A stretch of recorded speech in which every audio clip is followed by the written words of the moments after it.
a search and rescue officer for the U.S. Forest Service, and I have some stories to tell. I wasn't sure where else to post these stories, so I figured I'd share them here. I've been a search and rescue officer for a few years now, and along the way, I've seen some things that I think you guys will be interested in. I have a pretty good track record for finding missing people.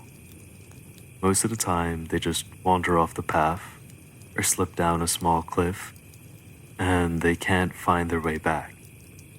The majority of them have heard the old "stay where you are" thing, and they don't wander far.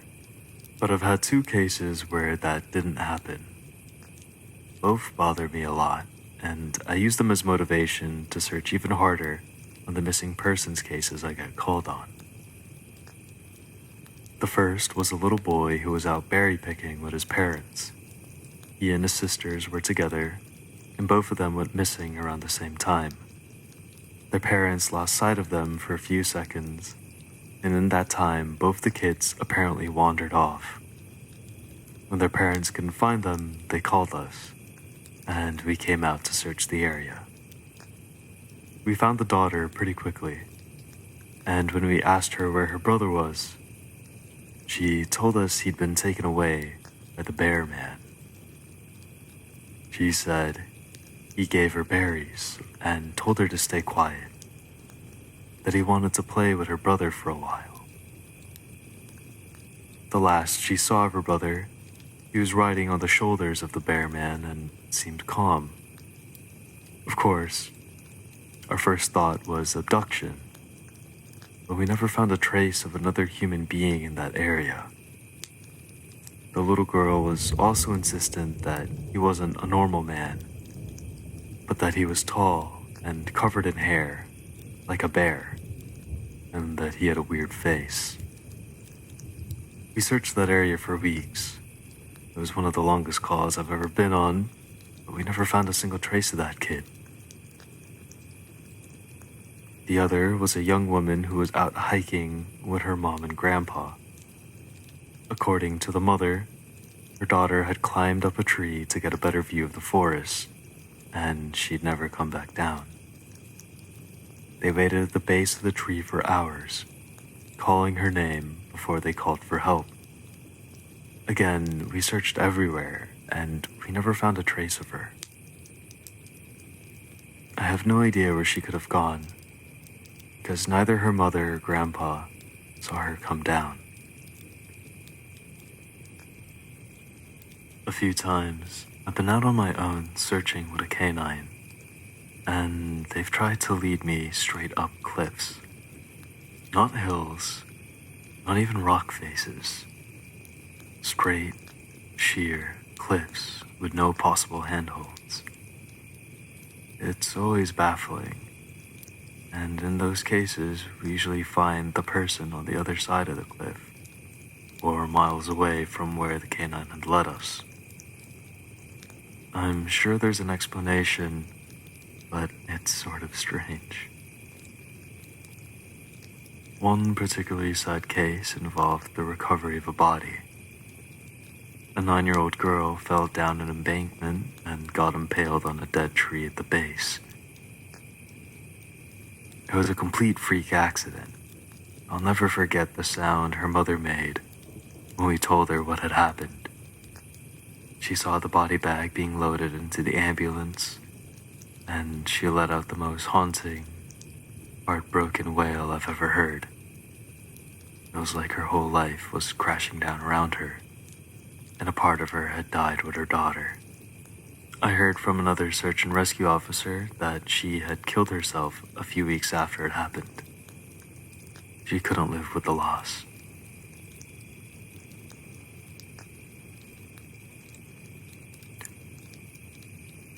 I was teamed up with another search and rescue officer because we'd received reports of bears in the area. We were looking for a guy who hadn't come home from a climbing trip when he was supposed to. We ended up having to do some serious climbing to get to where we figured he'd be. We found him trapped in a small crevice with a broken leg. He'd been there for almost 2 days, and his leg was very obviously infected. We were able to get him into a chopper, and I heard from one of the EMTs that the guy was absolutely inconsolable. He kept talking about how he'd been doing fine, and when he'd gotten to the top, a man had been there. He said the guy had no climbing equipment, and he was wearing a parka and ski pants. He walked up to the guy, and when the guy turned around, he had no face. It was just blank. He freaked out and ended up trying to get off the mountain too fast, which is why he'd fallen. He said he could hear the guy all night, climbing down the mountain and letting out these horrible, muffled screams. That story bothered the hell out of me. I'm glad I wasn't there to hear it. One of the scariest things I've ever had happen to me involved the search for a young woman who'd gotten separated from her hiking group. We were out until late at night because the dogs had picked up her scent. When we found her, she was curled up under a large, rotted log. She was missing her shoes and backpack, and she was clearly in shock. She didn't have any injuries, and we were able to get her to walk with us back to base ops. Along the way, she kept looking behind us and asking us why that big man with black eyes was following us. We couldn't see anyone, so we just wrote it off as some weird symptom of shock. But the closer we got to base, the more agitated this woman got. She kept asking me to tell him to stop making faces at her. At one point, she stopped and turned around and started yelling into the forest, saying that she wanted him to leave her alone. She wasn't going to go with him, she said, and she wouldn't give us to him. We finally got her to keep moving, but we started hearing these weird noises coming from all around us. It was almost like coughing, but more rhythmic and deeper. It was insect-like. I don't really know how else to describe it. When we were within sight of base ops, the woman turns to me, and her eyes are about as wide as I could imagine a human could open them. She touches my shoulder and says, "He says to tell you to speed up. He doesn't like looking at that scar on your neck." I have a very small scar on the base of my neck, but it's mostly hidden under my collar, and I have no idea how this woman saw it. Right after she says it, I hear that weird coughing right in my ear. I just about jumped out of my skin. I hustled her to ops, trying not to show how freaked out I was. But I have to say, I was really happy when we left the area that night.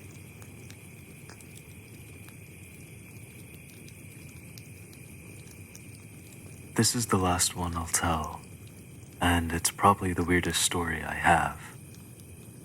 Now, I don't know if this is true in every search and rescue unit, but in mine, it's sort of an unspoken, regular thing we run into. You can try asking about it with other officers, but even if they know what you're talking about, they probably won't say anything about it. We've been told not to talk about it by our superiors, and at this point, we've all gotten so used to it that it doesn't even seem weird anymore. On just about every case where we're really far into the wilderness, I'm talking 30 or 40 miles, at some point, we'll find a staircase in the middle of the woods. It's almost like if you took the stairs in your house, cut them out, and put them in the forest.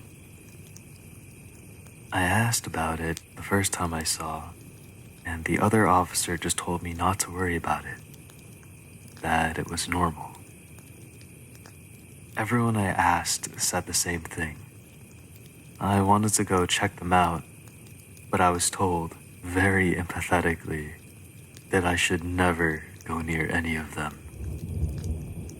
I just sort of ignore them now when I run into them, because it happens so frequently. I have a lot more stories, and I suppose if anyone's interested, I'll tell some of them tomorrow. If anyone has any theories about the stairs, or if you've seen them too, let me know.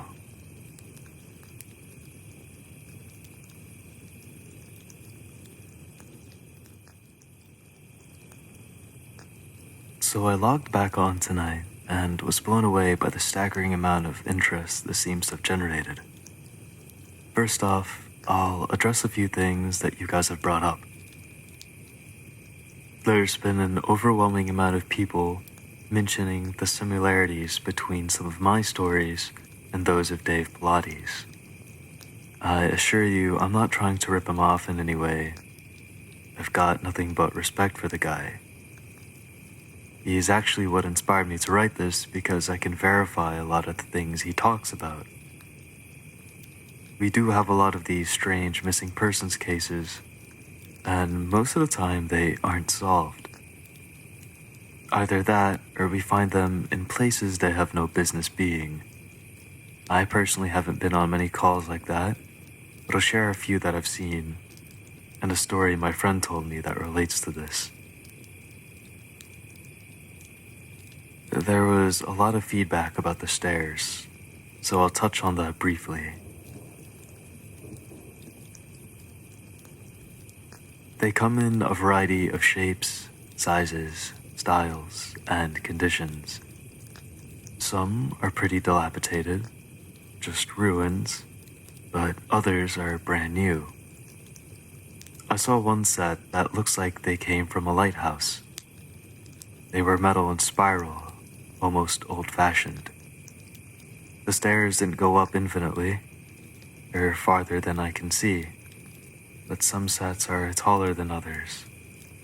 Like I said before, just imagine the stairs in your house as if someone cut and pasted them in the middle of nowhere. I don't have any pictures. It's never really occurred to me to try again after the first time, and I don't really feel like risking my job over it. I'll try again in the future, but I can't really promise anything. A few people expressed confusion about the guy who ran into the man with no face. Just to clarify, when the climber ascended and reached the top of this peak, he saw another man in a parka and ski pants. This was the man with no face. Sorry about the confusing wording of that story. I'll try to avoid that in the future. Alright, on to the new stories. As far as missing persons go, I'd say about half the calls I get are related to that. The others are rescue calls. People who fall down cliffs and hurt themselves, get injured by fire. You wouldn't believe how often this happens. Mostly drunk kids. Get bitten or stung by animals or insects. We're a tight team, and we have veterans who are excellent at finding signs of lost people. That's what makes these cases where we never find any trace of them so frustrating. One in particular was upsetting for all of us, because we did find a trace of them, but it just led to more questions than answers. An older man had been hiking alone on a well-established trail, but his wife called to say that he hadn't come home when he should have. Apparently, he had a history of seizures, and she was worried that he hadn't taken his medication and had suffered one out on the trail. Before you ask, I have no idea why he thought it was okay to go out alone, or why she didn't go with him. I don't ask about that kind of thing because past a certain point, it really doesn't matter. Someone is missing, and it's my job to find them. We went out in a standard search formation, and it wasn't long before one of our vets found signs that the guy had gone off trail. We grouped up and followed him, spreading out in a fan to make sure we were covering as much ground as possible. Suddenly, a call comes over the radio telling us to all head back to the vet's location, and we come right away, because this usually means the missing person is injured and we need a full team to help get them to safety. We meet back up, and the vet is just standing at the base of a tree with his hands on the sides of his head. I ask my buddy what's going on, and he points up into the branches of this tree. I almost couldn't believe what I was seeing. There was a walking stick dangling from a branch at least 30 feet off the ground. The little strap thing on the handle had been looped around the branch, and it's just hanging there. There's no way the guy could have tossed it up there that far, and we don't see any other signs that he's still in the area. We call up into the tree, but it's obvious no one's in it. We're all just sort of left scratching our heads. We keep searching for the guy, but we never find him. We even bring our canines out, but they lose his scent long before this tree. Eventually, the search is called off because there are other calls we have to attend to, and past a certain point, there's not much we can do. The guy's wife called us every day for months, asking if we'd found her husband. It was heartbreaking to hear her get more and more hopeless each time. I'm not sure why this call in particular was so upsetting, but I think it was just the sheer improbability of it. That and the questions that were raised. How'd this guy's cane end up there?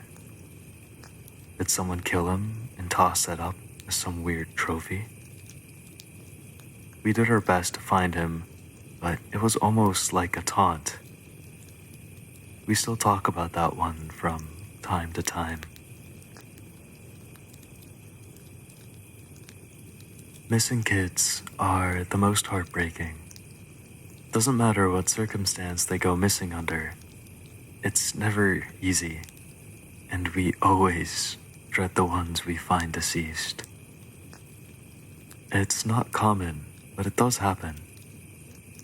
I can honestly say I've heard about this kind of thing happening more than I've seen it, but I'll share one of the ones that I think about a lot that I witnessed personally. A mother and her 3 kids were out for a picnic in an area of the park that has a small lake. One is 6, another is 5, and the other is about 3.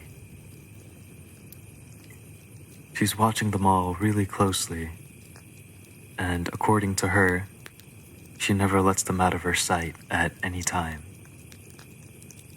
She never saw anyone else in the area either, which is important. She packs their stuff up, and they start to head back to the parking area. Now, this lake is only about 2 miles into the woods, and it's on a clearly established trail. It's almost impossible to get lost getting from the parking area to it unless you deliberately go off the path. Her kids are walking in front of her when she hears what sounds like someone coming up the path behind her. She turns around, and in the 4 or so seconds she's not looking, her 5-year-old son vanishes. She figures he stepped off the trail to pee, and she asks her other 2 where he went. They both tell her that a big man with a scary face came out of the woods next to them took the kid's hand and led him into the trees. The two kids don't seem upset. In fact, she says later that it seems like they've been drugged. They're sort of spacey and fuzzy. Of course, she freaks out and starts looking frantically in the area for her kid. She's screaming his name, and she says at one point she thinks she heard him answer her. Obviously, she can't go blindly running into the woods. She's got the two other kids. So she calls the police and they send us out immediately.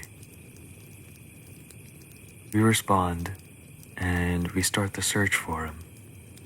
Over the course of this search, which spans miles, we never find a single trace of the kid. Canines can't pick up any scent.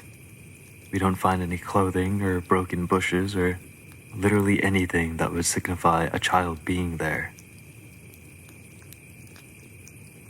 Of course, there's suspicion about the mother for a while, but it's pretty clear she's destroyed by the whole thing. We looked for this kid for weeks, with a lot of volunteer help, but eventually, the search peters out, and we have to move on.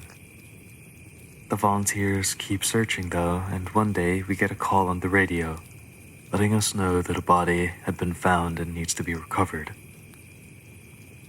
They tell us the location, and none of us can believe it. We figure it had to be a different kid. But we go out there, about 15 miles from the site where he vanished, and sure enough, we find the body we've been looking for. I've been trying to figure out how this kid got where he did ever since we found him, and I've never come up with an answer. A volunteer just happened to be in the area. He figured he might as well look in places no one else would think to, on the off chance the body had been dumped. He comes to the base of a tall, rocky slope, and halfway up, he sees something. He looks through his binoculars, and sure enough, it's the body of a little boy, stuffed in a little opening in the rock. He recognizes the color of the kid's shirt, so he knows right away that it's been the missing boy. That's when he calls it in, and we're dispatched. It took us almost an hour to get his body down, and none of us could believe what we were seeing. Not only was this kid 15 miles from where he'd started, there was no possible way he could have gotten up there on his own. This slope is treacherous, and it's hard even for us with our climbing gear. A 5-year-old boy had no way of getting up there, of that I'm certain. Not only that, but the kid doesn't have a scratch on him. His shoes are gone, but his feet aren't damaged or dirty, so it wasn't as if an animal dragged him up there. From what we can tell, he hasn't been dead for that long. He'd been out there over a month by that point, and it looked like he'd only been dead for, at most, a day or two. The whole thing was unbelievably strange, and it was one of the most disconcerting calls I've ever been on. We find out later that the coroner determined the kid had died from exposure. He'd frozen to death, probably late at night, 2 days before we found him. There were no suspects, and no answers. To date, it's one of the weirdest things I've ever seen.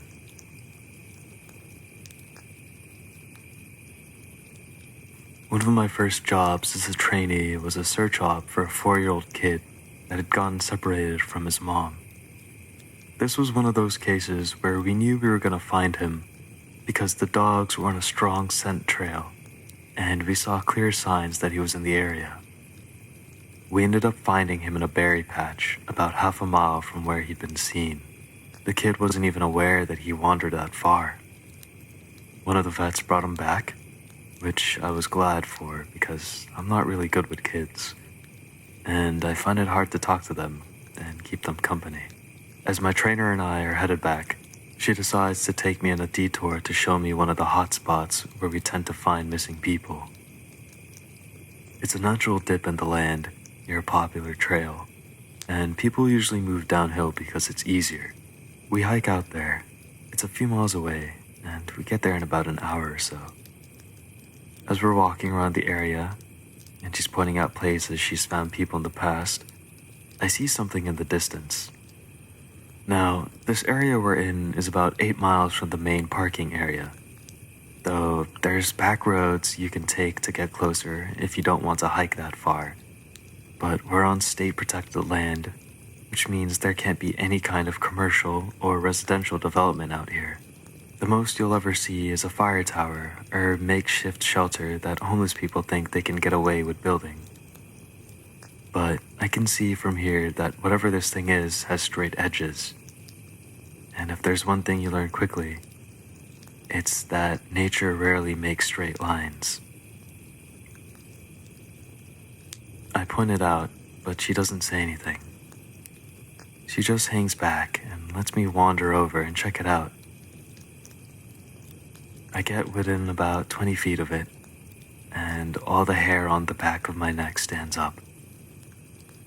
It's a staircase in the middle of the woods.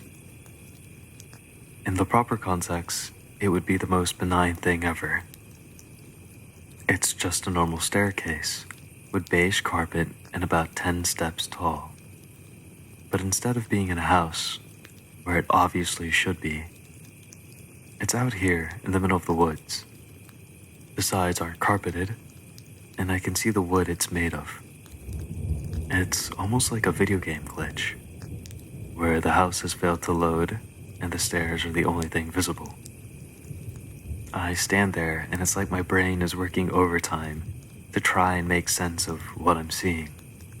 My trainer comes up next to me and she just stands there casually, looking at it as if it's the most least interesting thing in the world.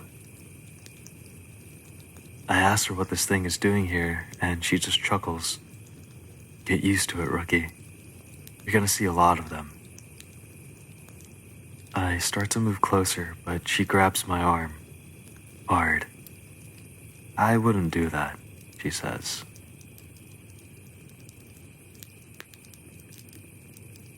Her voice is casual, but her grip is tight, and I just stand there looking at her. You're gonna see them all the time, but don't go near them. Don't touch them. Don't go up to them. Just ignore them. I start to ask her about it, but something in the way she's looking at me tells me that it's best if I don't. We end up moving on, and the subject doesn't come up again for the rest of my training. She was right, though. I'd say about every 5th call I go on, I end up running across a set of stairs. Sometimes they're relatively close to the path, maybe within 2 or 3 miles. Sometimes they're 20, 30 miles out, literally in the middle of nowhere, and I only find them during the broadest searches or training weekends. They're usually in good condition, but sometimes it looks like they've been out there for ages. All different kinds, all different sizes. The biggest I ever saw looked like it came out of a turn-of-the-century mansion, and were at least 10 feet wide, with steps leading at least 15 or 20 feet. I've tried talking about it with people, but they just give me the same response my trainer did. It's normal. Don't worry about it, they're not a big deal. But don't go close to them or up them. When trainees ask me about it now, I give them the same response. I don't really know what else to tell them. I'm really hoping someday I get a better answer. But it hasn't happened yet.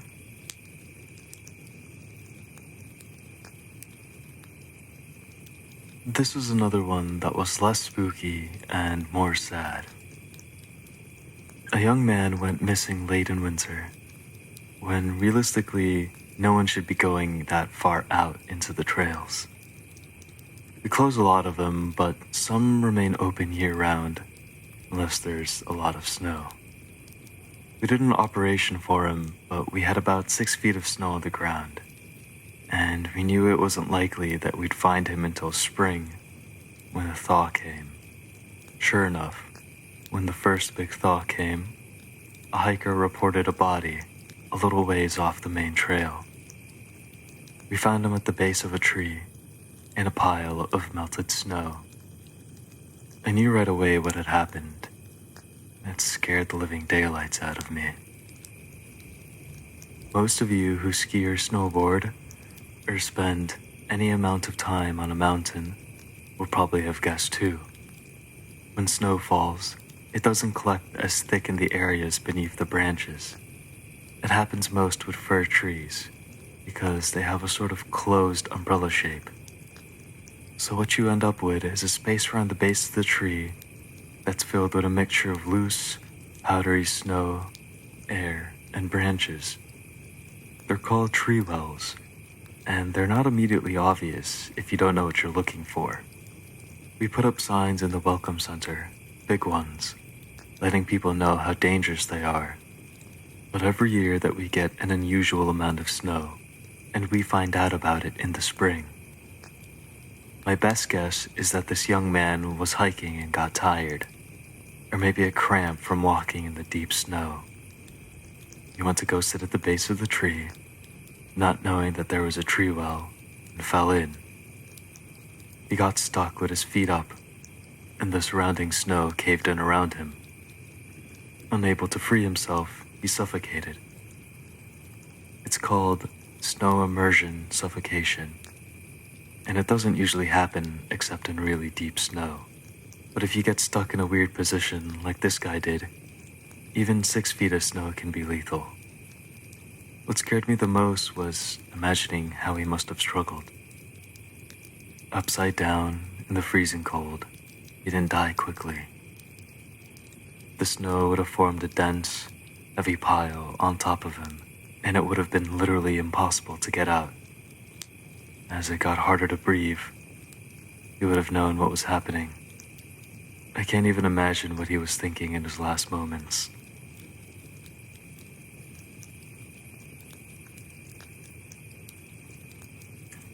A lot of my less outdoorsy friends want to know if I've ever seen the Goat Man while I've been out on calls. Unfortunately, or I guess fortunately, I've never had anything quite like that happen. The closest was the whole black-eyed man thing, but I didn't see anything. However, there was one call where I had something kind of similar happen, but I'm not sure I'm willing to chalk it up to the Goat Man. We'd gotten a report that an older woman had fainted along one of the trails and needed assistance getting back down to the main area. We hike up to where she's at, and her husband is just beside himself. He runs, well, I guess more jogs to us, and tells us that he was a little ways off the trail, looking at something when his wife started screaming behind him. He runs back to her and she's passed out on the trail. We get her on a backboard, and as we're getting her down to the welcome center, she comes to and starts screaming again. I calm her down and ask her what happened. I can't remember verbatim what she said, but essentially, what happened was this. She'd been waiting for her husband when she started hearing this really strange sound. She said it sounded sort of like a cat, but it was off somehow, and she couldn't figure out why. She went a little ahead to try and hear it better, and it sounded like it was coming closer. She said the closer it got, the more uneasy she was, until she figured out what was wrong. I do remember this next part, because it was so weird that I don't think I could forget it if I tried. It wasn't a cat. It was a man saying the word meow over and over. Just meow, meow, meow. But it wasn't a man. It couldn't have been, because I've never heard a man make his voice buzz like that. I thought my hearing aid was going out, but it wasn't. I adjusted it, and it still sounded all buzzy. It was awful. He was coming closer, but I couldn't see him. And the closer he got, the more scared I was. And the last thing I remember was a shape coming out of the trees. I guess that's when I fainted. Now, obviously, I'm a little perplexed as to why a guy would be out in the woods chanting, meow, meow, at people. So once we got down the mountain, I tell my superior that I'm gonna go search the area to see if I can find anything. He gives me the go-ahead, and I grab a radio and hike back to where she fainted. I don't see anyone, so I keep going about a mile more.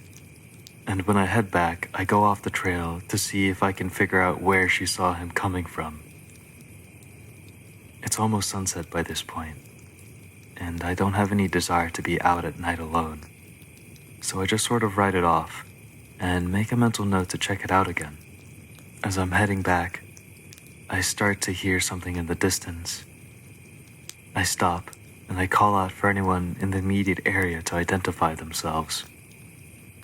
The sound didn't come closer or get louder, but it sounded exactly like a man saying, meow, meow, in this really odd monotone.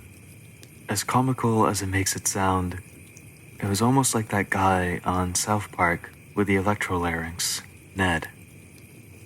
I go off the trail in the direction I think it's coming from, but I never seem to get closer. It's almost like it's coming from all directions. Eventually, it just sort of fades out, and I ended up going back to the welcome center. I didn't get any further reports like that, and even though I went back to the area, I never heard that exact sound again. I suppose it could have been some kid out there messing with people, but even I have to admit it was weird. So this kind of turned into a massive wall of text, and for that I apologize. I wanted to get to the stories my friend told me, and he does have some good ones. I also have a few more of my own I think you guys will like. I'm sorry to keep you all in suspense again. Hopefully the stories here make up for it, and help you get through the next 24 hours until I can post again.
Well, once again, you guys have blown me away with a staggering amount of response to my stories. There's no way I can respond to each of you individually, so I'm going to address some common things again and then move on. I'm going to write as many as I can think of, in addition to my friend's stories, and I will probably not update again until I get a chance to answer some questions that I myself have for my superiors. Alright, here's some of the common questions you all had. I'm not comfortable talking about where exactly I work. In all reality, some of the things I mention here could get me in a lot of trouble or fired, so it's best if I just don't discuss too much. I will say that I'm in the United States, and in an area that is comprised of a great deal of wilderness. We're talking hundreds of miles of thick forest, with a mountain range and a few lakes. There's still a great amount of interest in the stairs, and luckily for you guys, my friend has a story that I think you'll be very interested in. I'll go into that more at the end of this update. As for whether or not I've ever thought about asking my superiors about them, I have. But again, I don't want to risk my job. However, one of my former superiors no longer works as a search and rescue officer, and it's possible that he may be willing to talk to me about it. I'll be speaking to him later in the week, and I'll let you know what comes of that. As far as becoming a search and rescue officer goes, I think the best advice I can give is to contact your local Forest Service office and see if they offer any training courses or what the qualifications are. I've been doing this for years, and I started off as a volunteer helping on search and rescue operations. It's a great job despite the occasionally tragic situations, and I wouldn't want to do anything else. Alright, let's move on to the stories.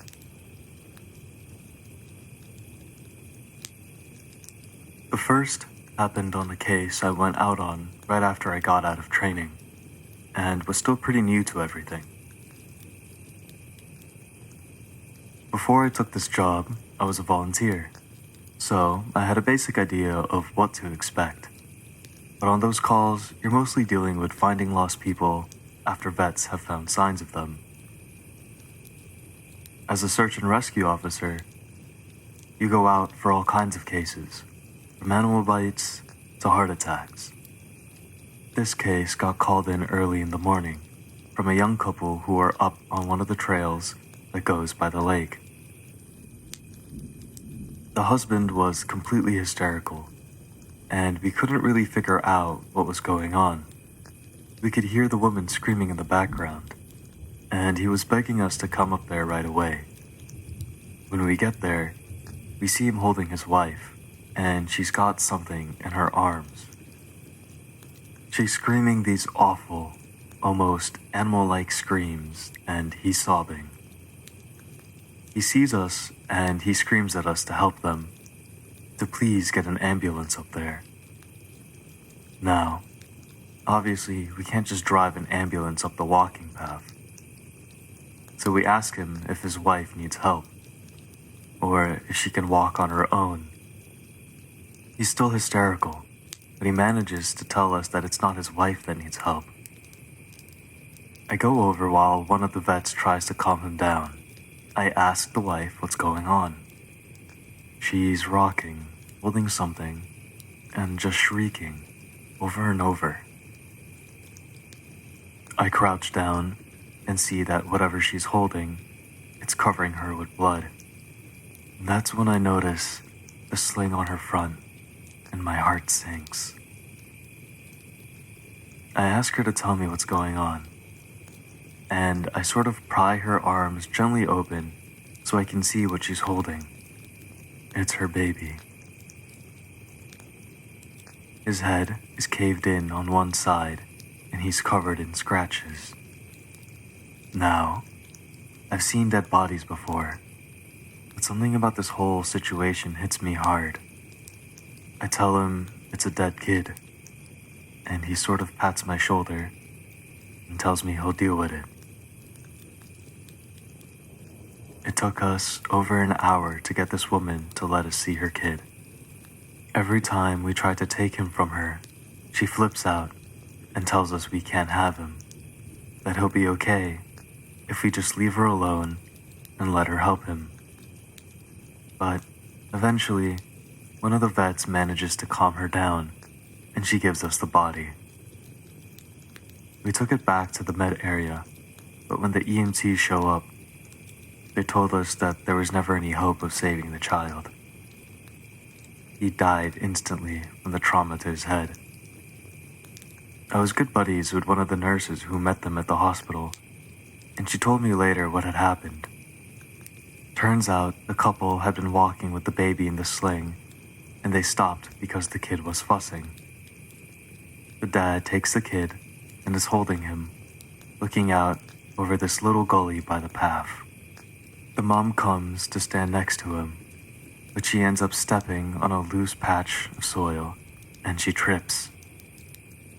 She falls into the dad, who drops the kid, who ends up falling about 20 feet down this little gully onto the rocks at the bottom. The dad climbed down and recovered him, but he'd fallen right onto his head and was dead by the time he got there.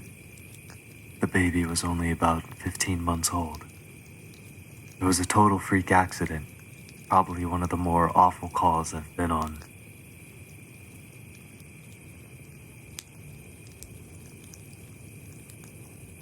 I haven't seen a lot of animal bites in my time as a search and rescue officer, mostly because there aren't many animals that come around the area.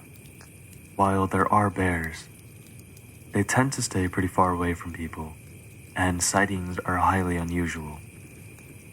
Most of the animals you'll see are small ones, like coyotes, raccoons, or skunks. What we do see frequently, though, are moose. And let me tell you, they're nasty. They'll chase after anything for any reason, and God help you if you get in between a female and its baby. One of the more amusing calls was a guy who'd gotten chased down by an absolutely massive male moose and was stuck up a tree. Took us almost an hour to get him down.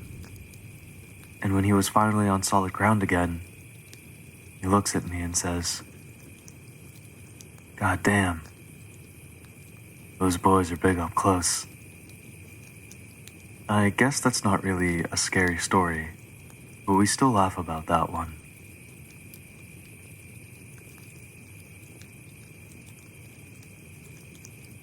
I honestly don't know how I'd forgotten this story, but it is, by far, the scariest thing that's happened to me. As someone who spends literally all of their time in the woods, you don't ever want to let yourself get scared of being alone. That's why, when you have experiences like this, you tend to just forget about them and move on. This is, to date, the only thing that's ever made me really seriously consider if this job is the right one for me. I don't really like talking about it much, but I'll do the best I can to remember it all. As I recall, this took place right at the end of spring. It was a typical lost child call. A 4-year-old girl had wandered away from her family's campsite and had been missing for about 2 hours. Her parents were completely despondent and told us what most parents do. "My kid would never wander away. She's so good about staying close. She's never done anything like this before." We assure the parents that we'll do everything we can to find her, and we spread out in a standard search formation. I was partnered with one of my good buddies, and we were sort of casually holding conversation while we hiked. I know it sounds callous, but you do sort of become desensitized when you've done this long enough. It becomes the norm, and I think to a certain extent, you have to learn to desensitize yourself in order to work this job. We search for a good 2 hours, going well beyond where we think she'd be, and we come out of a small valley when something makes us both stop in unison. We freeze and look at each other. There's almost a sensation like a plane depressurizing. My ears pop, and I have this odd sensation of having dropped about 10 feet. I start to ask my buddy if he felt that, but before I can, we hear the loudest sound I've heard in my life. It's almost like a freight train passing directly by us, but it's coming from every direction at once, including above and below us. He screams something to me, but I can't hear him over this deafening roar. Understandably freaked out, we look all around us, trying to find the source of the sound, but neither of us sees anything. Of course, my first thought is a landslide, but we're not near any cliffs, and even if we were, it would have hit us by now. The sound goes on, and we're trying to yell to each other. Even standing close together, we can't hear anything but the sound. Then, as suddenly as it starts, it stops. Like someone threw a switch and cut it off. We stand there for a second, perfectly still, and slowly, the normal sounds of the woods come back. He asked me what just happened, but I just shrug, and we stand there looking at each other for a minute. I get on the radio and ask if anyone else just heard what happened, but no one else hears it, even though we're all within shouting distance of each other. My buddy and I just shrug it off and keep going. About an hour later, we all check up on the radios, and no one's found the little girl. Most of the time, we won't search when it gets dark, but because we don't have any kind of lead on her, a few of us decide to keep going, myself included. We keep close together, and we're calling out for her every couple of minutes. While I may not like kids, the idea of them being out all alone in the dark is awful. The woods can be intimidating to kids in the daylight. At night, well, it's a whole different beast. But we're not seeing any signs of her or getting any responses. And around midnight, we decide to turn around and head back to the rendezvous point. We're about halfway back when my buddy stops and shines his light to the right of us into a really thick deadfall, which is a group of dead trees. I ask him if he's heard a response, but he just tells me to be quiet a second and listen. I do, and in the distance, I can hear what sounds like a kid crying. We both call the girl's name and listen for any kind of response.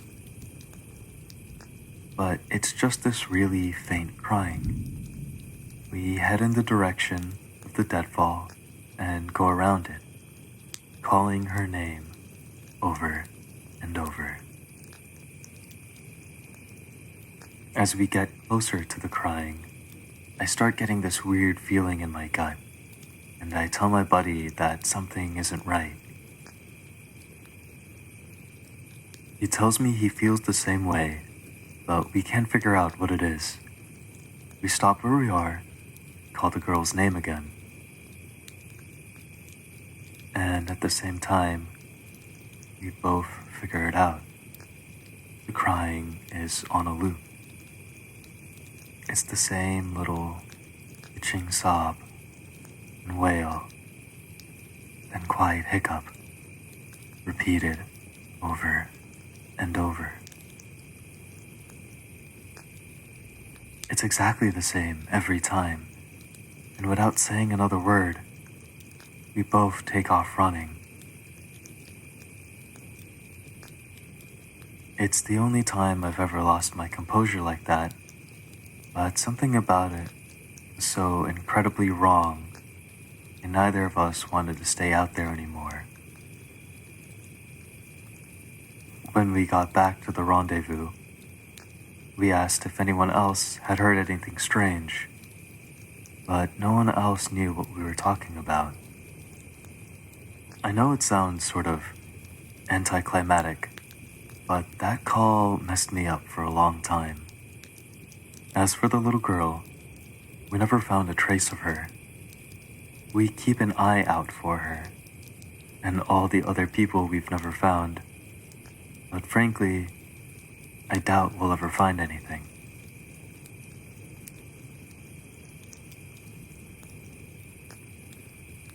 Of the missing persons calls I've gone out on, only a handful have ever resulted in a complete disappearance, meaning no trace of the person and no body ever found. But sometimes, finding a body just leads to more questions than answers.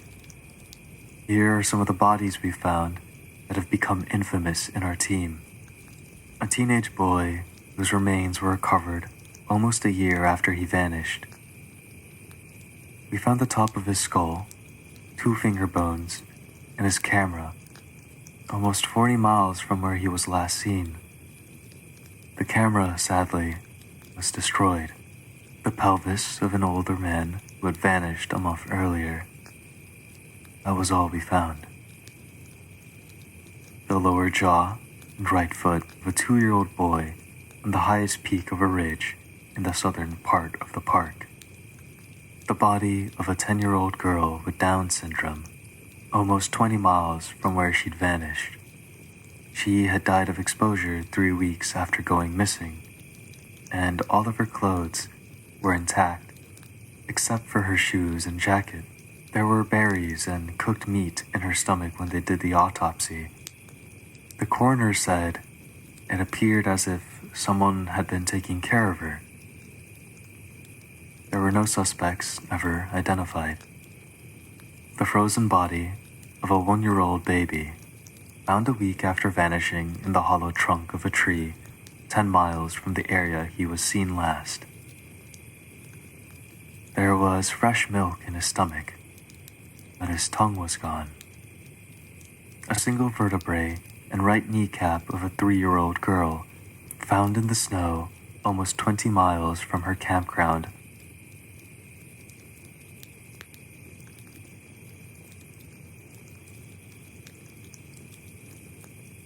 Now, onto a couple of the stories my friend told me. I mentioned that you were all interested in the stairs, and you're in luck. He had a closer encounter with them. Though he doesn't have any explanation for them, he does have a bit more experience with them than I do. My buddy had been a search and rescue officer for about 7 years. He started when he was a junior in college, and he had a very similar experience when he first encountered the stairs. His trainer told him almost the same thing mine did, which was to never go near, touch, or ascend them. For the first year, he did just that, but apparently his curiosity got the better of him. And on one call, he broke away from the line and went to go check a set of them out. He said they were about 10 miles from the path where a teenage girl had vanished, and the dogs were following a scent.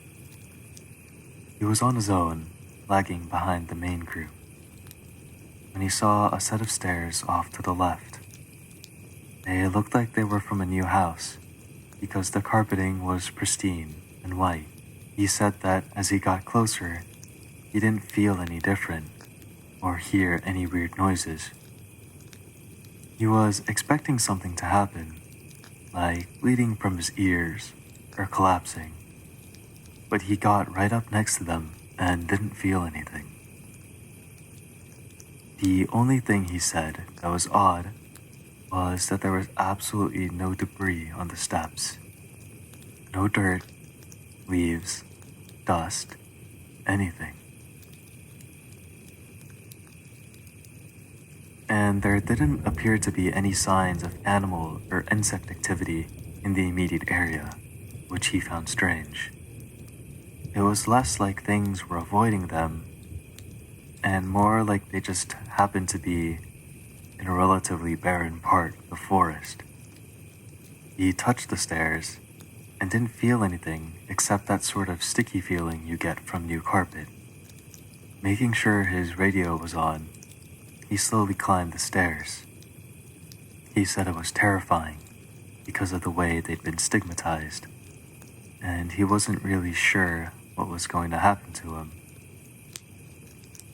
He joked that half of him expected to be teleported to some other dimension, and the other half was watching for a UFO to come swooping down. But he got to the top with little event, and he stood there looking around. He said the longer he stood at the top step, the more he felt like he was doing something very, very wrong. He described it as the feeling you'd get if you were in a part of a government building you have no business being in, as if someone was going to come and arrest you or shoot you in the back of the head at any second. He tried to brush it off, but the feeling got stronger and stronger. That's when he realized that he couldn't hear anything anymore. The sound of the forest were gone, and he couldn't hear his own breathing. It was like some kind of weird, awful tinnitus, but more oppressive. He climbed back down and rejoined the search, and didn't mention what he'd done. But he said the weirdest part came after. His trainer was waiting back at the welcome center after the search ended for the day, and he cornered my buddy before he could leave. He said his trainer had this look of intense anger, and he asked what was wrong. "You went up them, didn't you?" My buddy said it wasn't phrased as a question. He asked how his trainer knew. The trainer just shook his head. "Because we didn't find her. The dogs lost her scent." My buddy asked what that had to do with anything. The trainer asked how long he'd been on the stairs, and he said no more than a minute. The trainer gave him this really awful, almost dead-eyed look, and told him that if he ever went up them again, he'd be fired. Immediately. The trainer walked away, and he never answered any of the other questions about the stairs since.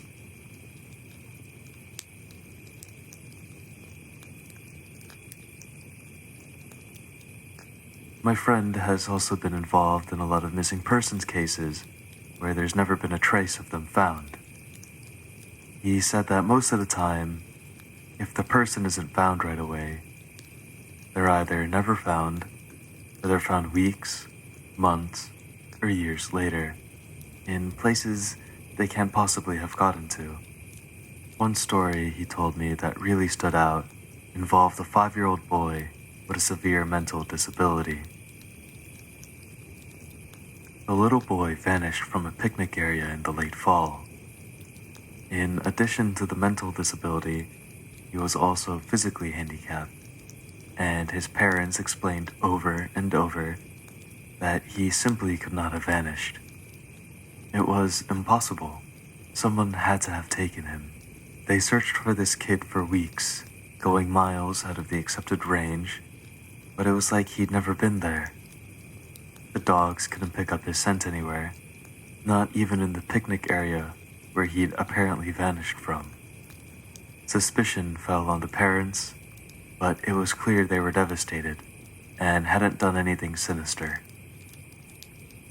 The search was concluded about a month later, and my buddy said everyone had pretty much forgotten it later in the winter.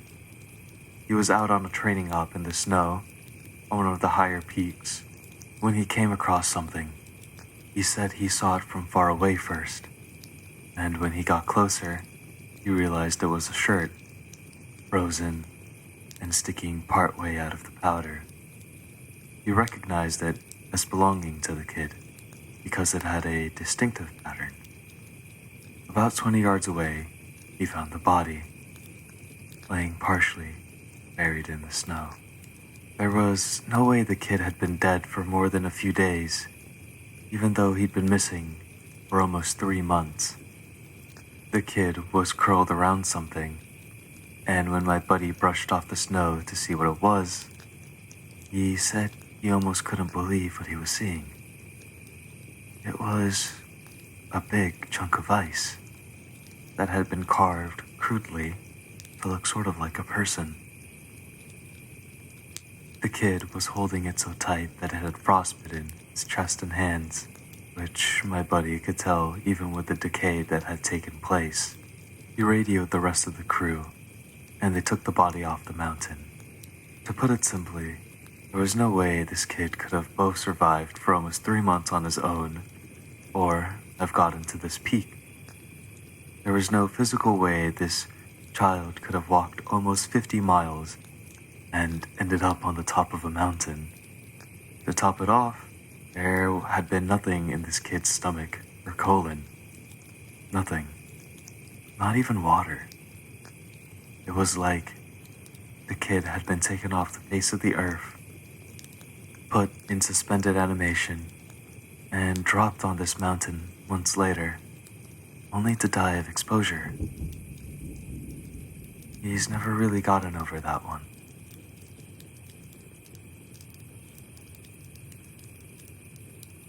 The last story I'll share from him was one that took place relatively recently, only a few months ago. They were out doing a recon for mountain lions. because there had been several reports of sightings in the last couple of days. One of our jobs is to scout out the areas where these animals are seen to ensure that if they are in the area, we can warn people and close off the trails. He was out on his own in a very heavily forested part of the park toward dusk when he heard what sounded like a woman screaming in the distance. As most of you know, when a mountain lion screams, it sounds almost like a woman being brutally murdered. It's unsettling, but far from abnormal. My buddy radioed back and let Ops know that he'd heard one, and that he was going to keep going to see if he could figure out where its territory started. He heard the mountain lion scream a couple more times, always from the same spot, and determined the approximate area of its territory. He was about to head back when he heard another scream, this time within only a few yards of him. Of course, he freaks out and starts heading back at a much faster pace, because the last thing he wants to run into is a mountain lion and get mauled to death. As he got back on the path and started heading back, the screaming followed him, and he broke into a jog. When he was about a mile from Ops, the screaming stopped, and he turned around to see if it was following him. It was almost night by this point, and he said in the distance, just before the path rounded a corner, he could see what looked like a male figure. He called out to them, warning them that the paths were closed and that he needed to come back to the welcome center. The figure just stood there, and my buddy started to walk over. When he was about 10 yards away, the figure took, as he described, an impossibly long step toward him and let out the same scream my buddy had been hearing. My buddy didn't say anything. He just turned and sprinted back to Ops, never looking behind him. By the time he got back, the screaming had moved back into the woods. He didn't mention it to anyone else, just said that there was a mountain lion in the area and that they would need to close those paths until the animal could be located and moved. I'm going to end this entry here, since it's turned into another huge wall of text. I'll be heading out on a yearly training out tomorrow morning, so I'll be gone until early next week. I'll be meeting with a lot of former trainers and buddies who worked in the areas of the park. And I'll be asking them about any stories they'd like to share. I'm so glad you guys have been interested in my stories, and once I'm back, I'll continue to share them.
Hey guys, I'm back from my training op, and I have a lot of really interesting stories to share with you. I've got enough that I'm going to break them up into two parts. This being the first.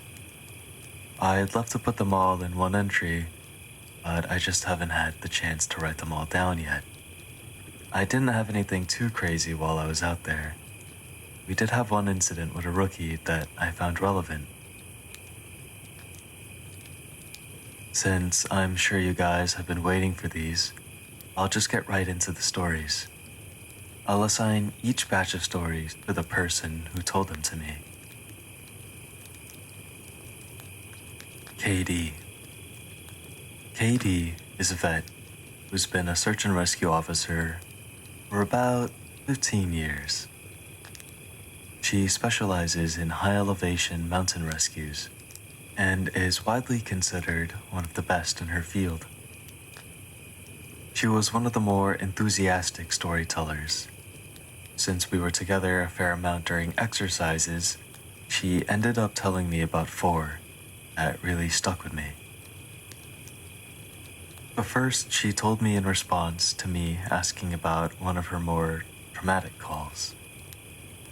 She shook her head and told me that really bad calls happen more frequently on the mountain since the potential for nasty accidents is higher. About 5 years ago, one of the parks she worked at had a string of disappearances. They were getting about a foot of new snow every couple of days, and there were a few avalanches that killed some climbers. They'd warned people about staying on the mapped areas, but of course, there's always those who don't listen. In one particularly nasty case, an entire family got wiped out because the father decided he knew better than the officials, and he took them out into an area that wasn't safe. They were snowshoeing, and as best KD could figure, they'd walked onto a shelf of snow that looked solid, but actually wasn't. It gave way, and this family went head over tea kettle almost 300 feet down a slope. They landed at the rocks on the bottom, and the parents died instantly. One of the kids did as well, but 2 had survived. One had a broken leg and fractured ribs. The other was almost unharmed, save for some bruising and a sprained ankle. The unharmed child left his sibling behind and set out to find help. KD said the kid didn't make it more than half a mile before a storm overtook him. The kid stopped to try and get warm, or maybe just to rest, and ended up freezing to death. They ended up finding the family with the help of some witnesses who saw them heading out into the wilderness. KD was the one to find the kid who'd frozen to death looking for help. She said it had started to snow, just enough to obscure long-distance vision, but not enough to make searching impossible. She saw a figure sitting in the snow up ahead, and she got to it as quickly as possible. She described in detail how, as she got closer, she realized first that it was a child, second that they were deceased, and third that they had frozen in one of the most pitiful positions she's ever found a corpse in. The kid was sitting upright, with his knees tucked up against his chest. His arms were curled around them, and his head was tucked up in his coat. When she moved the coat to look at his face, she saw that he died crying. His features were twisted, and the tears were frozen on his cheeks. It was painfully obvious that the kid was terrified when he died to hypothermia, and as a mother, it broke KD's heart. She told me, repeatedly, that she hopes the father is burning in hell as we speak.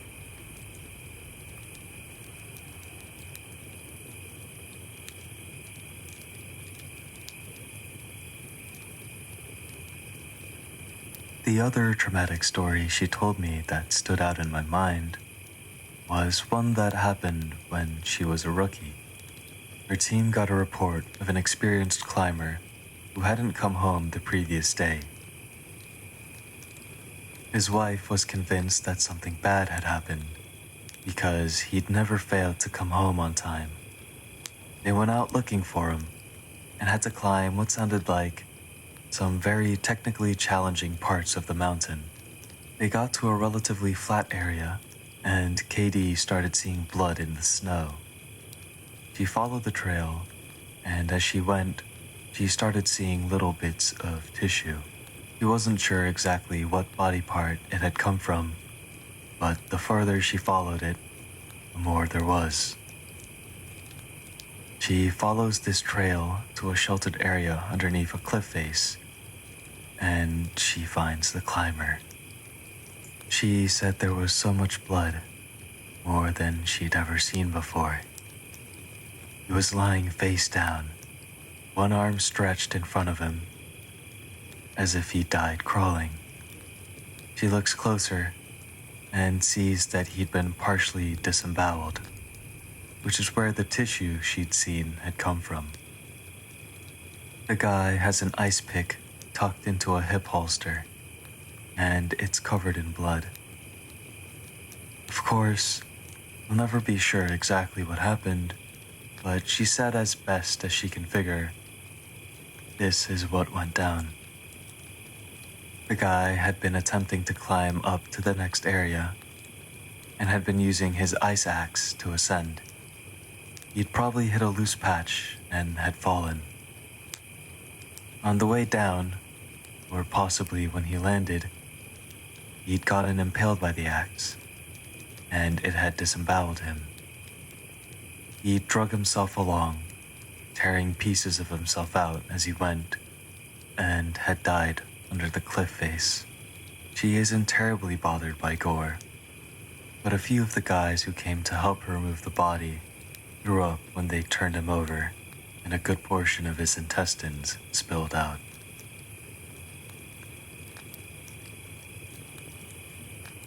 I mentioned to her that I was interested in hearing about anything she had with people completely disappearing. Her eyes lit up, and she leans in close to me. "Wanna hear a real doozy?" she asked. She tells me about how, when she first started, there was a case that got a lot of attention in the media. A family had been out berry picking in an area of the forest very close to the entrance of the park. They had 2 little boys, both under the age of 5. And at some point during the day, one of them vanishes. There's an absolutely massive search, and they find absolutely nothing. It's another one of those cases where it's like the kid had never been there in the first place. The dogs just sit down and don't pick up on anything. No trace of the kid is found. The search goes on for about 2 months, but is eventually called off. Fast forward to 6 months later. The family comes back to place flowers at a memorial that'd been set up for their kid. They bring their other son. While they're placing the flowers, they lose sight of the kid for about 3 seconds. And in that span of time, he vanishes into thin air. Parents are beyond devastated. It's awful enough to lose one child, but to lose 2 is beyond imagining.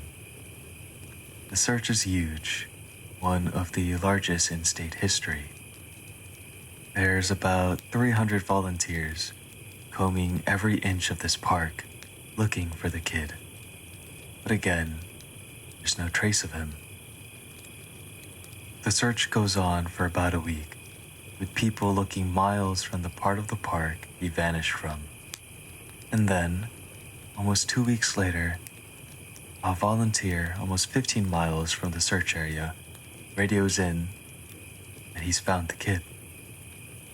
They assume that he was dead, but the volunteer says not only is he alive, he's in good shape. Katie and her team go out to recover him, and when they get there, she can't believe that this is the kid that's been missing. His clothes are clean, there's no dirt on him anywhere, and he doesn't appear traumatized. A volunteer said he found the kid sitting on a log, playing with a little twig bundle that's bound with some old rope. Katie asks him where he's been and who he's been with for these 2 weeks. And the kid tells her that he's been with a fuzzy man. Now, Katie firmly believes in Bigfoot, so she gets all excited and asks him what he means by fuzzy. Was he hairy? But the kid says no, he wasn't hairy. He was a fuzzy man, and he describes a man that's blurry, like when you close your eyes but not all the way closed. He says the man came out of the trees and took the kid with him deep into the woods. The kid says he slept in a hollow tree and that the fuzzy man gave him berries to eat. Katie asked if the man was mean, if he scared the kid, and the kid said no, he wasn't scary, but I didn't like he didn't have eyes. Katie says they get the kid back to headquarters, and a cop takes him into town to talk to him more about what had happened. She's friends with the cops that talked to him, and she said the kid described being kept in this tree by the man and given berries whenever he was hungry. But that story sticks with me. But when he tried to go further, the fuzzy man would get mad, yell really loud even though he didn't have a mouth. When the kid got scared at night, Fuzzy Man made it go brighter and gave him the twig bundle. He said the Fuzzy Man was going to keep him, but he had to let him go, because the kid wasn't the right kind. He either can't or won't elaborate on that. The cops are left scratching their heads, and the search for his brother is renewed with no results. The kid had no idea where his brother might be, and they may never find him.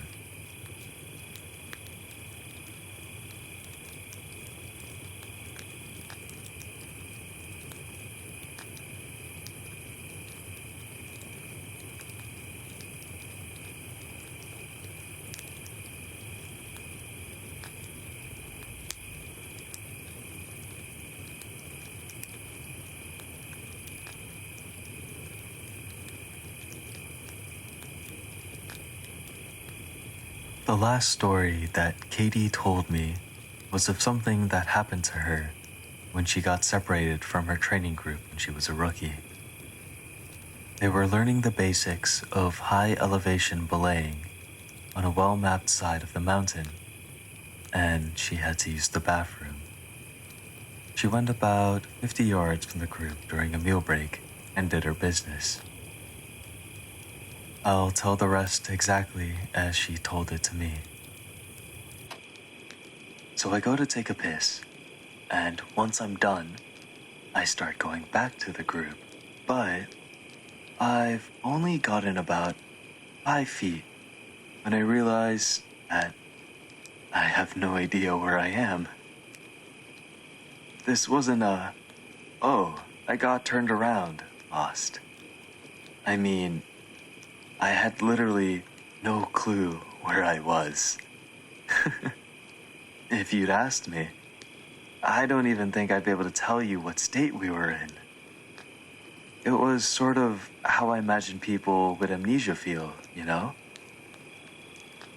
You're completely lost, and you have no idea what to do. So I stood there for a while, just trying to figure out where I was and what I was supposed to do. But the longer I stood there, the more confused and turned around I'd get. So I started walking. As I recall, I just picked a random direction and went for it. And as I'm walking, it's just getting worse and worse to the point where I had no concept of why I'm on the mountain in the first place. I'm just trudging through the snow, and then I start hearing this voice. It's kind of inside my head almost. Like if a frog could talk.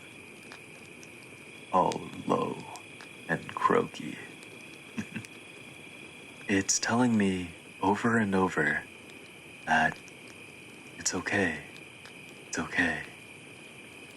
You just need to find something to eat. Find something to eat, and you'll be okay. Just keep walking and find something to eat. Eat. Eat. So I start looking around for anything that I can eat. And I swear to God, I've never felt that hungry in my whole life. It was bottomless, and I think I'd have eaten just about anything you put in front of me right then. I had no concept of time, so I had no idea how long I'd been out, when I hear an actual voice coming toward me. I go toward it and see one of the other search and rescues, and he looks terrified. He's running toward me, asking if I'm okay and what the hell I'm doing out here. And the scary thing was, as he's running toward me, I kind of see myself reaching into my belt for my hunting knife. I'm not even really thinking about what I'm doing, but what I am thinking is that I have to eat. If I don't eat, I'll never be okay again, so I have to eat. He sees me doing that. He backs off right away. He yells at me to put my knife away, and that he's not going to hurt me. And that snaps me back. All of a sudden, I know exactly where I am, and I put the knife away. I run to him and ask him how long I've been gone, thinking he'll tell me I've been gone for half an hour or so. I was missing for 2 days. I've gone over 2 peaks and ended up almost on the other side of the mountain.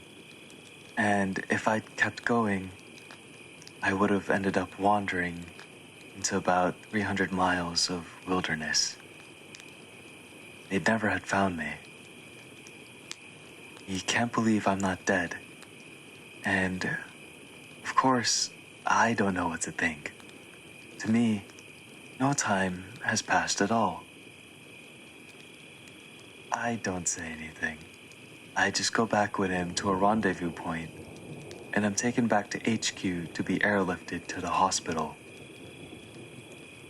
When I get there, they do all kind of tests and try to figure out what happened. As best they can guess, I had some weird fugue state, which is kind of like amnesia, or a weird seizure that knocked my brain out of whack. But the truth is that we really don't know. It's never happened again, but I'll tell you, ever since then, I never go out there alone. People rag on me for making them come with me when I have to leave the group. But I just tell them that listening to me piss in the snow is better than losing me for 2 days on a freezing mountain.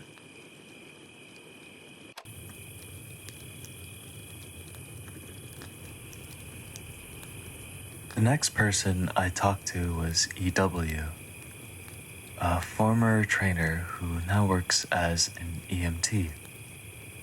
He still comes to ops like this to help out, but doesn't work full time for us anymore. He specialized in finding lost kids. He just seemed to have a sixth sense when it came to knowing where they'd gone. He's a legend among the more senior vets, but he gets embarrassed if you compliment him on his work. He sat down with me at dinner one evening, and we ended up swapping stories. Most of them were casual, but when we got on the subject of our weirder calls, I mentioned I had a friend who'd gone up a set of stairs. He got kind of quiet and asked me if I'd heard of a little boy who disappeared from his park a few years back. I hadn't, so he told me this story. They were looking for this 11-year-old boy, Joey, who'd gone missing near a river. Of course, the first thought was that he'd fallen in and drowned. When they brought dogs out, they led officers away from the river and into a very densely forested area.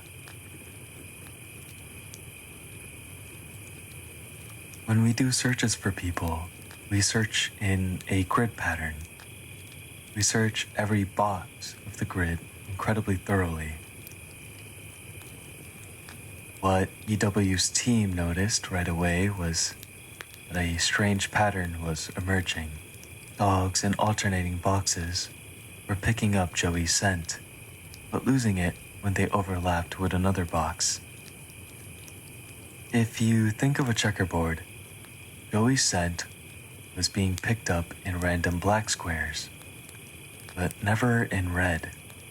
This, of course, didn't make any sense, because how could the kid bounce from area to area without leaving a scent in each place he passed? EW and his partner pass into a new box of the grid and notice a set of stairs about 50 yards away. He tells his partner that they need to go check near it, but his partner flat out refuses. He tells him that he's made it to a point never to go near any stairs he sees, and that while it may be routine, he's not to pretend that it's normal. He tells EW that he'll wait in sight while he checks. EW says he was irritated, but he felt for the guy and didn't push him on the subject. I walk over to the stairs. They were small, kind of like stairs into a basement. I don't really feel strongly one way or the other about them. Stairs, I mean. Well, I wasn't scared or anything. I guess I'm like everyone else, and I just prefer not to think about them too much. Anyway, I went over and I could see that there was something lying on the bottom step, sort of curled up. My heart sinks, because of course you always hope for the best. And we were confident that we'd find this kid alive, because he'd only been missing for a few hours. I knew right away that it was him, and that he was dead. He was curled up in a little ball on the step, holding his stomach. It looked like he'd been in horrible pain when he died, but I didn't see any blood, except some on his lips and chin. I radioed in that I'd found him, and we got his body back to command. That poor family, they were devastated. The parents couldn't understand how he'd been dead, because he'd only been gone for such a short amount of time. And on top of that, didn't have any obvious case of death, which just made it worse. I figured he'd eaten something poisonous, since he was holding his stomach when I found him. But I didn't want to guess. It's hard enough to hear that your child passed, let alone have some stupid search and rescue guy guessing about what happened. They took him away, and I went home and tried not to think about it. I hate finding dead kids, man. I love this job, but it's one of the reasons I left. I've got 2 daughters, and thought of losing them that way just... He choked up a little here. I'm not great with emotional stuff like that, and it's always awkward to see a grown man cry. I don't really know what to do. He pulled himself together though, eventually, and he kept going. We don't always hear back from the coroners about cause of death. It's not really our job to know, I guess. And sometimes if they think it's foul play, they won't tell us because of legal reasons. But I've got a friend who works for the sheriff's department, and he'll usually pass along any interesting info if I ask. In this case, though, I actually got a call from him about a week later. He asked if I remember the kid, and of course I do. And he says some seriously weird stuff is going on. He tells me, "EW man, you're gonna think I'm crazy, but the coroner has no idea what happened to him. He's never seen anything like it." My friend goes on to tell me that when the coroner opened the kid up, he couldn't even believe what he was seeing. The kid's organs, like Swiss cheese. Quarter-size holes were punched clean through just about every single organ this kid had. His colon, his stomach, his kidney, and even one of his testicles were full of these clean holes. My friend said the coroner described it as if someone had taken a hole puncher and punched holes out of everything. They were so neat. But the kid didn't have a scratch on him. No entry or exit wounds. The closest anyone there had ever seen like it was a guy who'd filled himself full of buckshot a year or so back while cleaning his rifle. No one had a clue what could have possibly caused it. My friend asked me if I'd ever heard or seen anything like it, or if we've had similar cases in the past. But I'd never even heard of something like that. I told him I wasn't going to be of any help to him. As far as I know, the coroner determined the cause of death as something like massive internal bleeding. But no one knows what really happened. I've never been able to forget that kid. I have nightmares about it sometimes. I don't let my kids go into the woods alone, and when we go together, I never let them out of my sight. I used to love it out here, but that case, and a couple others, well, it just sort of ruined it for me. Dinner was over, so we started to clean up and go back to our cabins. Before we went our separate ways, he put his hand on my shoulder and looked at me real close. He tells me that there's bad things out here. Things that don't care if we have families or lives, or that we can think and feel. He tells me to be careful, and he walks away. I didn't have a chance to talk with him again.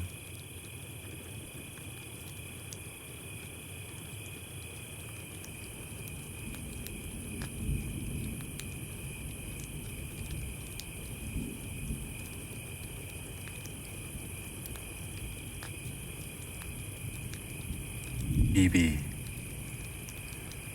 By pure coincidence, I got to talk to another vet, EB, who's been in the search and rescue field for years.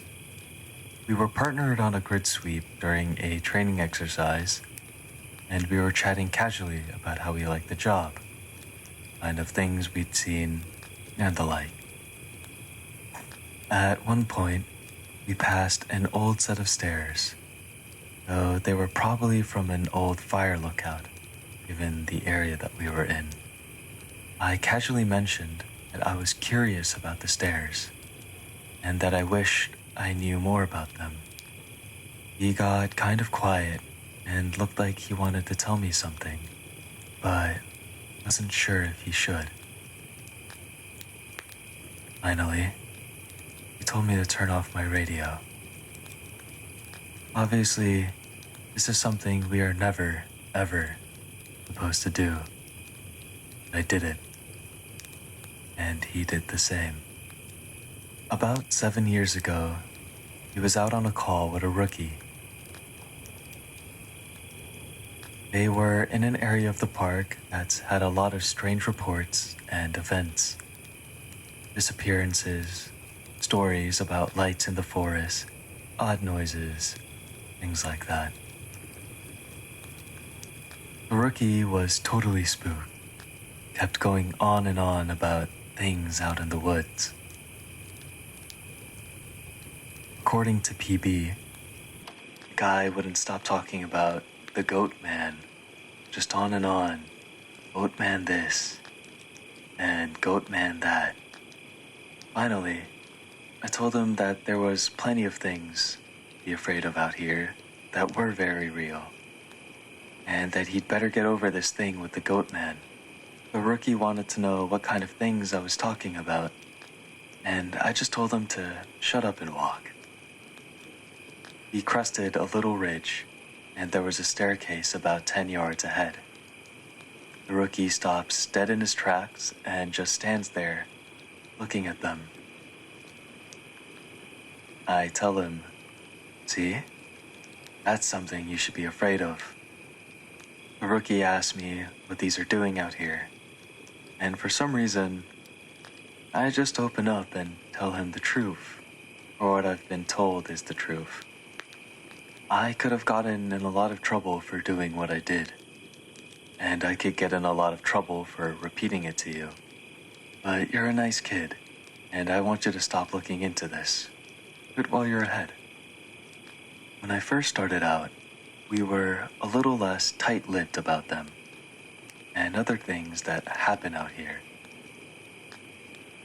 We warned people before they were even hired that there was weird stuff going on. I guess the Forest Service was tired of having such a massive turnover rate, and they wanted people to know what they were getting into. So they started having people sign these agreements that they wouldn't go to the media about what they were going to see.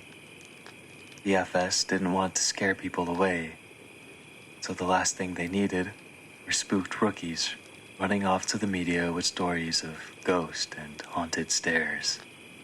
But eventually, found that the agreements weren't necessary.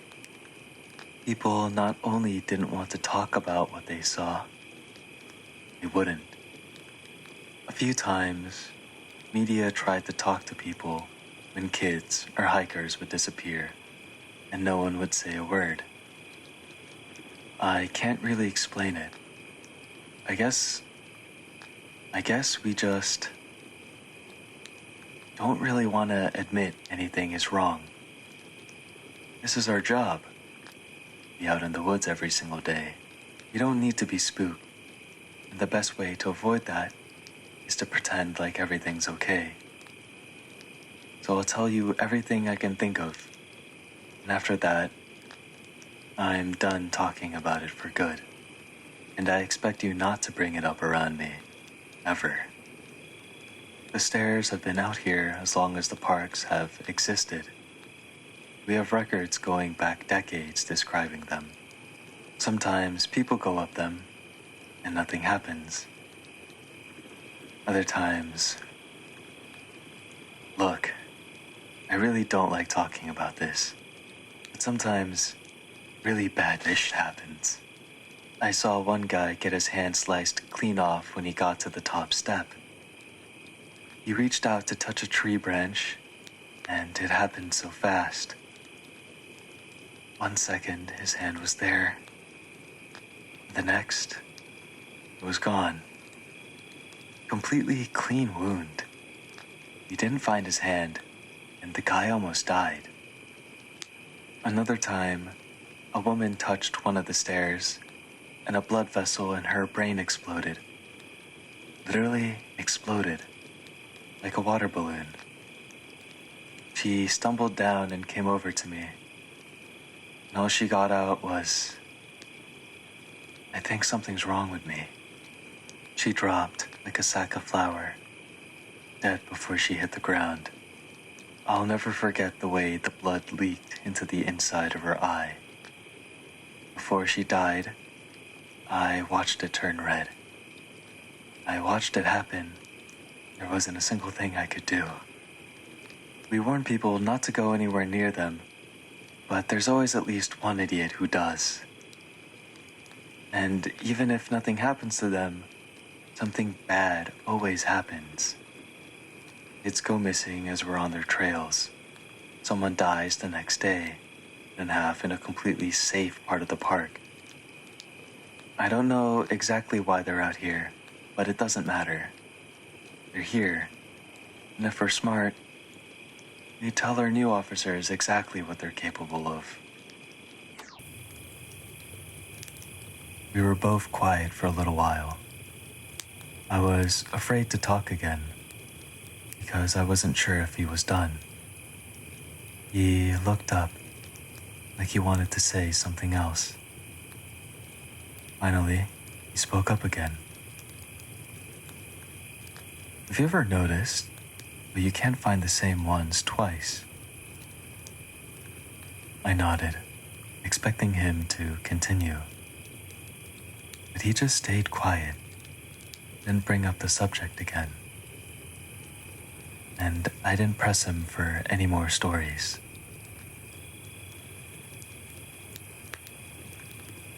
He dropped out of the op the next day. Apparently he left before the sun came up. That he was sick. None of us have heard from him since he left. I'm going to stop there for the time being. I'll try and post the next part in the coming days. But being the end of the summer, things are pretty busy here. Thanks for the continued interest, guys. You've really awakened this curiosity in me that I didn't know I had.